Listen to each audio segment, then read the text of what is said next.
Let's derive the formula for the sum of an arithmetic sequence. So remember that in an arithmetic sequence, we must always have a first term and the same common difference between all of the terms. And to evaluate the sum, we need to know how many terms we are summing up, or to what n are we going. So in this example, we have a sum starting with our first term. We call it a sub 1, which is 4. The common difference between all the terms is 3. And the last term, which is a sub 6, is 19. We are summing up 6 terms. And this sum will evaluate to this number right here. And in a general form, the sum of the arithmetic sequence can be seen right here in this large operator. So before we can get general into finding a general formula to evaluate the sum, let's do a bit of a sub-problem right here, where it's basically the same thing, the same arithmetic sequence, but the first term is 1, and the common difference between all the terms is also 1. So let's find a formula for this, and it's going to be a bit simpler than the general. So we're going to start by letting this whole sum be equal to some variable s. Okay?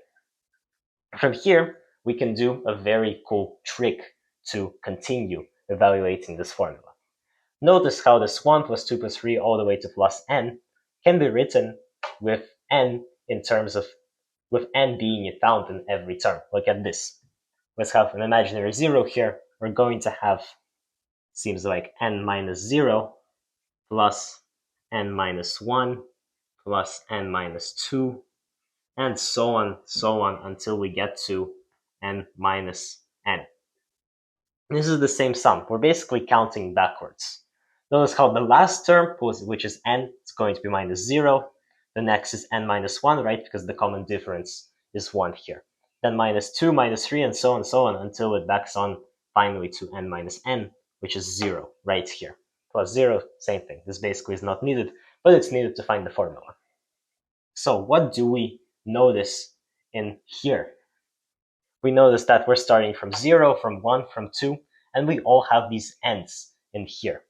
So we can count how many n's are in here and multiply them, because that's just multiplication, is just repeated addition, right? So here there's actually going to be n plus 1 n's. If it doesn't make sense, imagine we start from 1, from 2, then we go all the way to n. That's n times we're summing. And with a 0, we add 1 more. So basically, we have n plus 1 times in here. This is the amount of n's. But then we also have all these numbers, 0, 1, and 2, and 3. And we are subtracting their sum. 0 plus 1 plus 2 plus 3, and in fact, all the way to n. Okay, and that's equal to s. But now, look at this trick. Notice how what we're subtracting, it's exactly the same as what we defined as s from the start. So we can substitute an s into here and get that n times n plus 1 minus s is equal to s. Therefore, 2s is equal to n times n plus 1, which is really cool. And from there, we get the all famous formula that s is equal to half of n plus 1 over 2 just by dividing by 2 on both sides. And there we go for the sum of an arithmetic sequence where the first term is 1 and the common difference is 1.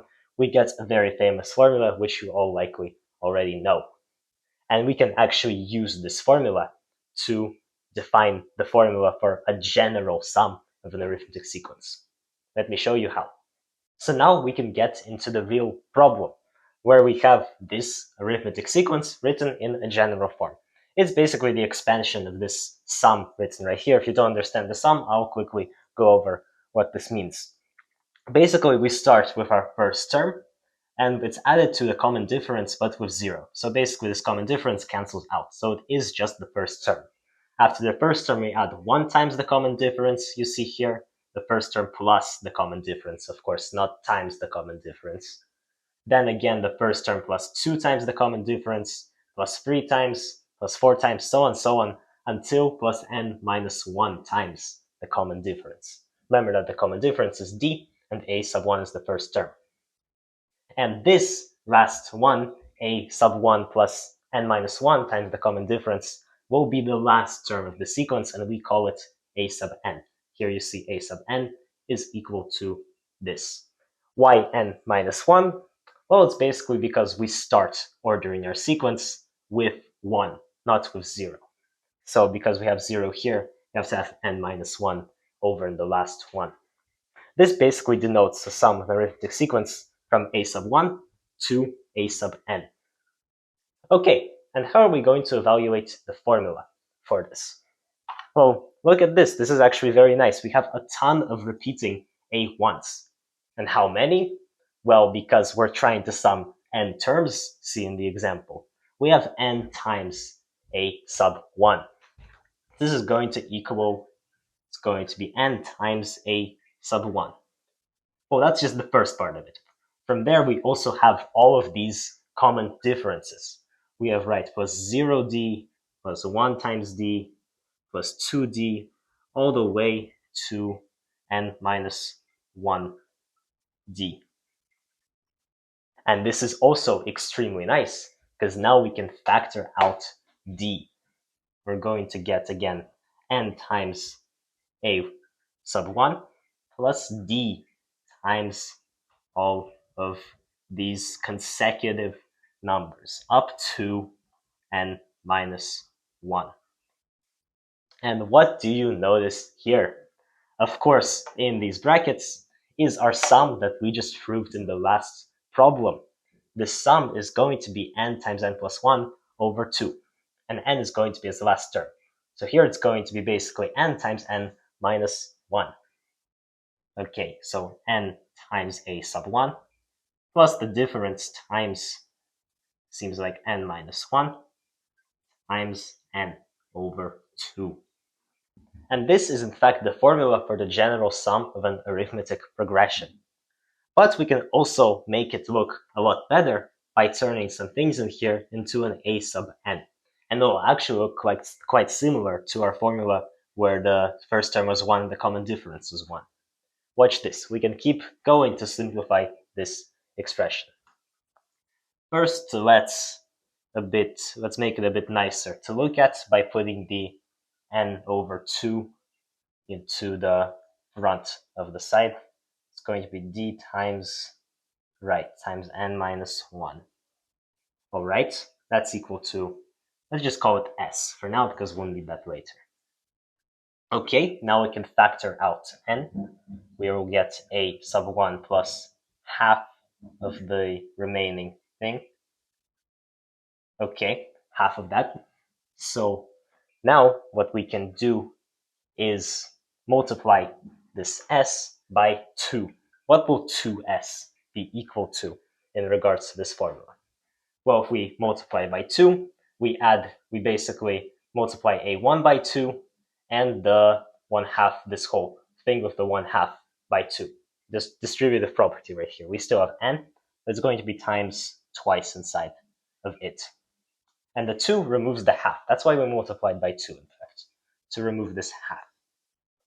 And this is all now starting to look very similar to our expression for a sub n. And that's in fact what we're hoping to do. And we're actually basically there.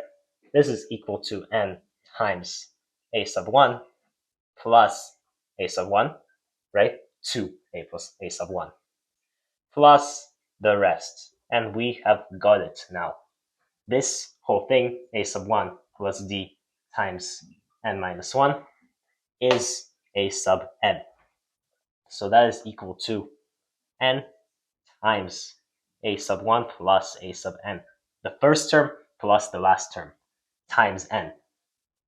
Remember, that's equal to 2s. Therefore, s, the sum, is just equal to half of that. A sub n over 2. Basically the same thing that is here. Look at it. The first term, the last term, times n anyway. The last term is n here as well, but here it's a sub n. So that is going to be the formula for the general sum of an arithmetic sequence, as well as this formula right here. They are equivalent, and everything in between too is all equivalent. Let's circle them. And you cannot help but appreciate the elegance of the methods we used to derive them. So that is it for this video. Please leave a like if you found this interesting, and subscribe if you want to see more videos like this in the future. Thank you for watching.